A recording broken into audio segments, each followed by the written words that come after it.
siap untuk kobarkan perang melawan mereka dengan backingnya sudah. Umat Islam semua saya tanya, siap perang lawan gerombolan monyet?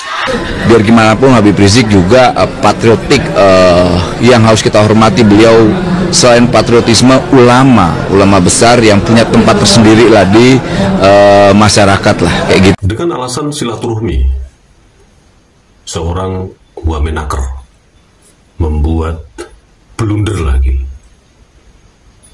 Ya ini kalau diterus-teruskan, stigma negatif ini makin berkembang dan terus menyerang kabinet Merah Putih.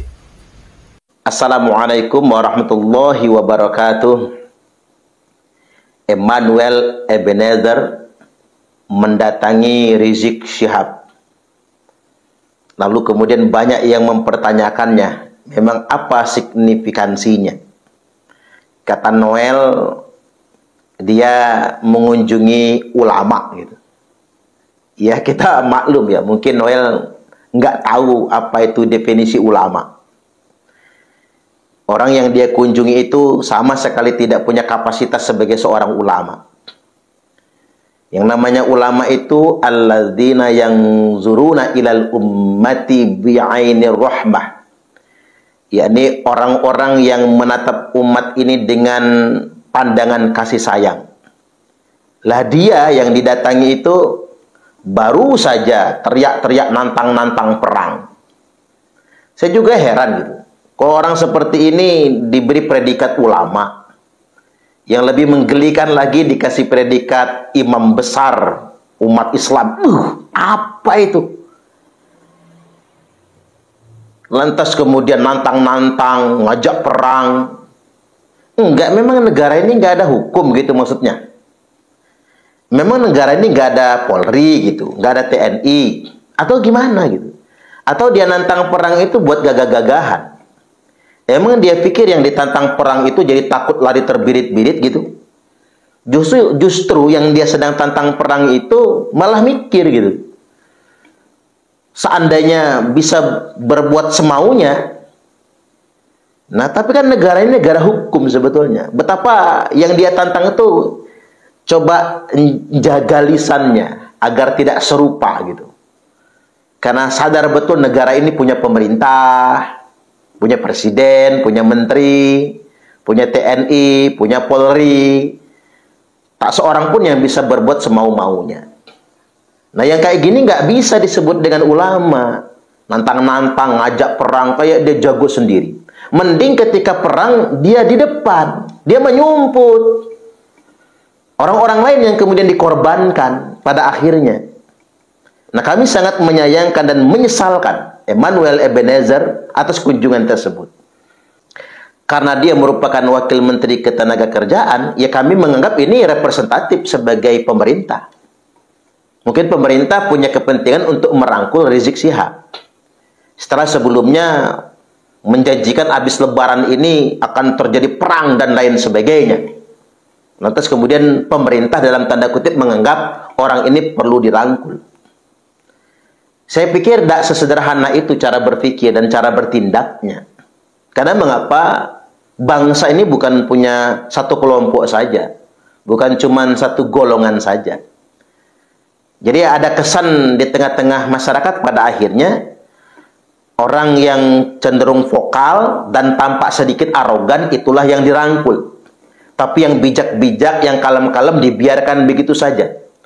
Ada begitu banyak ulama di negeri kita ini yang betul-betul alim, berilmu, punya kapasitas untuk disebut ulama, punya santri banyak, mengajar ilmu dengan keikhlasan dan sayang kepada umat. Yang begini karena kalem dan bijaksana lalu diabaikan begitu saja.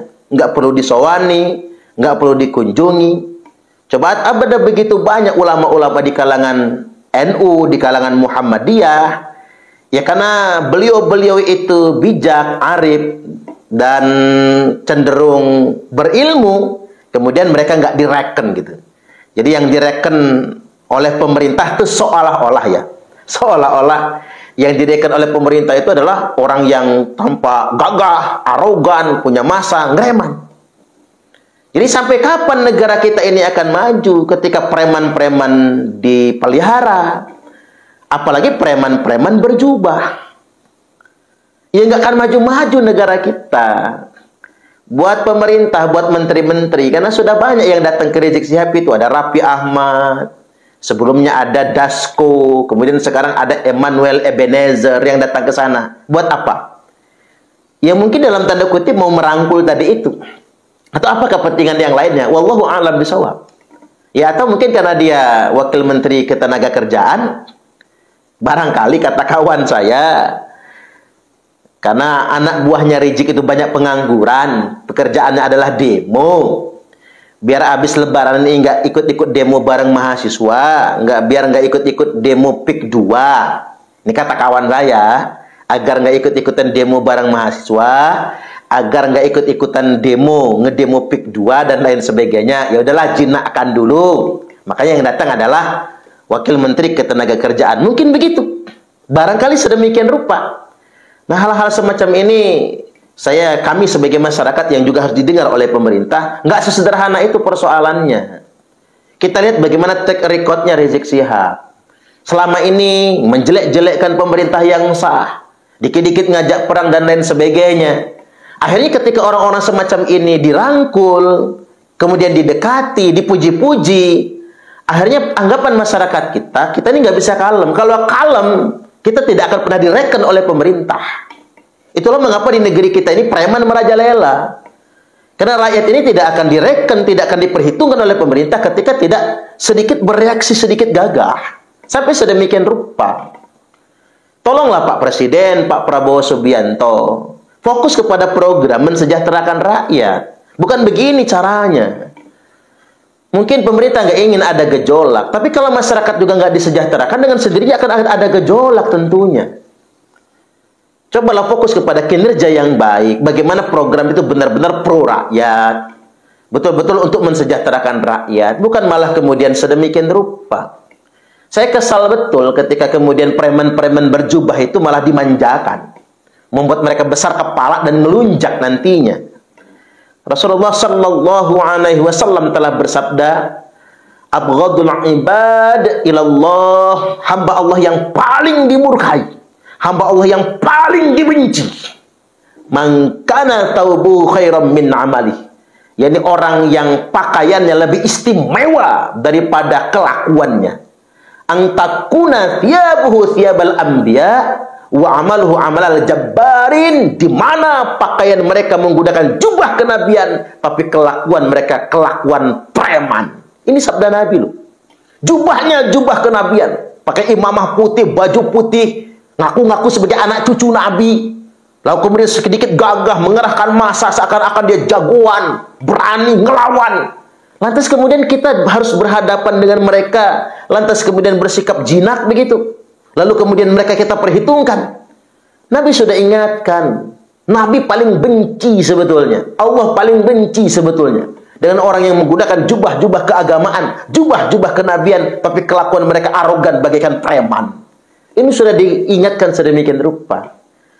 Kapan bangsa ini kemudian ingin menjadi bangsa yang besar? Jangan mentang-mentang kemudian kita terlalu lama dijajah oleh Belanda, lantas kemudian kita jadi bermentar inlander.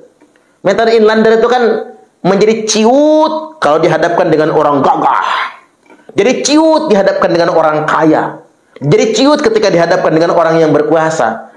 Mau sampai kapan kita menjadi bangsa merdeka? Menjadi bangsa yang maju tentunya. Buat Pak Presiden dan menteri-menterinya, ada 200 juta lebih rakyat Indonesia yang harus Anda rangkul, yang harus Anda sayangi. Lantas kemudian kami harus dipertontonkan dengan kelakuan beberapa pejabat yang kemudian mendekat dengan sekelompok preman berjubah. Ya nggak bisa ini dibiarkan. Tidak mungkin kemudian negara ini dikondisikan untuk satu pendapat. Nggak mungkin. Tapi lebih baik daripada pemerintah berpikir rangkul sana, rangkul sini, kondisikan sana, kondisikan sini. Lebih baik pemerintah fokus kepada kinerja. Bagaimana mensejahterakan rakyat, meningkatkan daya beli masyarakat, meminimalisir PHK dan lain sebagainya. Lebih penting sedemikian rupa. Entah kalau kita bekerjanya ikhlas, pada akhirnya rakyat akan cinta kepada pemimpinnya. Jadi nggak bisa semuanya pakai prakondisi, cipta kondisi, tidak sedemikian rupa. Sekaligus juga ini ingin saya sampaikan kepada bangsa Indonesia, ya hati-hati dengan kelompok-kelompok yang suka mengeksploitasi ajaran agama, memanipulasi ajaran agama. Mereka seakan-akan bela umat, tadi pada kenyataannya mereka hanya membela perut mereka saja. Membela kelompok mereka saja. Mereka tidak benar-benar membela kepentingan rakyat. Ya buktinya sudah kita lihat kan. Begitu dikondisikan udah mulai kalem sedemikian rupa. Ujung-ujungnya buat ngancam-ngancamin sesama bangsa Indonesia. Sekali lagi ini warning kepada para menteri.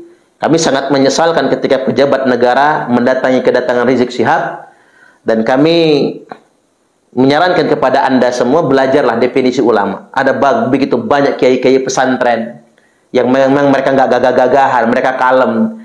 Tapi menurut saya doa-doa para ulama yang arif bijaksana itu lebih penting bagi pemerintah daripada sekelompok orang yang cuman preman berjubah. Allahul muwaffiq ila aqwamit thariq. Assalamualaikum warahmatullahi wabarakatuh.